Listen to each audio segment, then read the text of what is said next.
One reason that we've gotten as much press around this nominee to be the ag negotiator for the U.S. trade rep is that the organization that he worked for, CropLife, was one of the organizations that criticized Michelle Obama's garden for being an organic garden instead of allowing pesticides. So the fact that this has now been chosen to be the president's chief ag negotiator helps to expose, in our view, a real disconnect between what's being promoted domestically in terms of local regional food systems, a big expansion on farmers markets. The USDA has launched this campaign the last few weeks called Know Your Food, Know Your Farmer. And, you know, we can say, oh, it's good, but we're pretty cynical to say, yes, they're doing that on one level, and then at an international level and a trade level, they're having the same negotiators, the same bad policies being who's really dealing with the big bucks and who's really dealing with the international arena. So part of what we're trying to figure out how to do it is how do we pull in all of our allies in some of the food security, food systems movement into understanding the broader trade agendas, and that you can't just do a local regional approach. You need to be looking at the systemic causes of what we need to do to really change both our food system and our trading system, since they're really connected.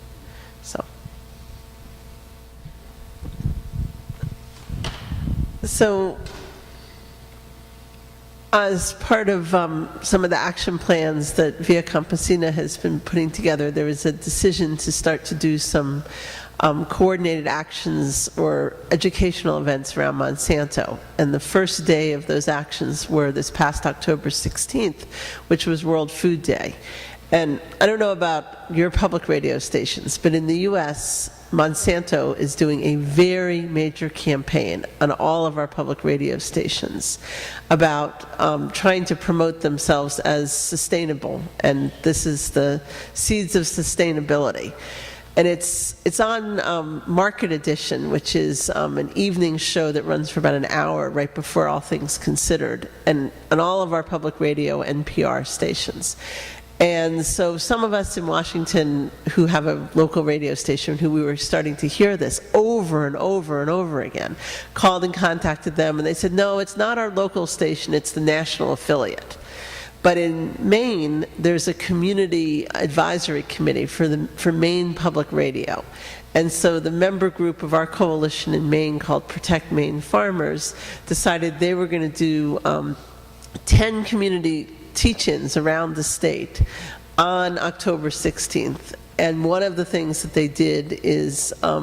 they did a petition, as they have a right as citizens in Maine for their community, for their public radio station, to raise public objection to this advertising that was clearly distorting the message of what Monsanto represents. So in the US, and anybody who gets the New Yorker magazine, the back page of the New Yorker magazine for the last 8 months has been a Monsanto ad. They're basically buying up lots of ad space and doing a multi-million dollar campaign.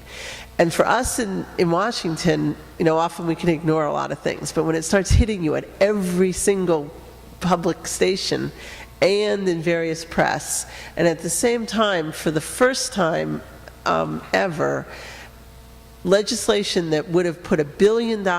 in agricultural research in our global hunger initiative tried to redefine sustainability as including genetically engineered crops and seeds. So that has not been enacted yet, but it's another example of just why we're so concerned when we have nominees for our trade negotiator who's represented the biotech industry. So what it does is it means that groups like us on a national level, or groups on a state or local level, need to be constantly exposing who people represent, who the real voices are, and figuring out ways to get our messages across in the media, in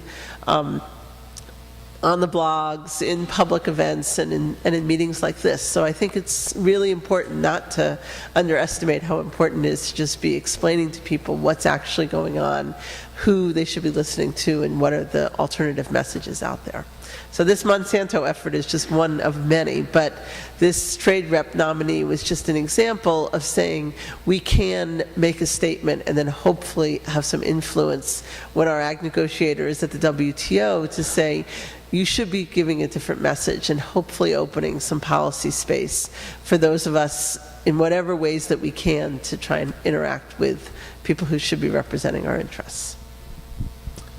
Thank you very much to the panel. I'd like to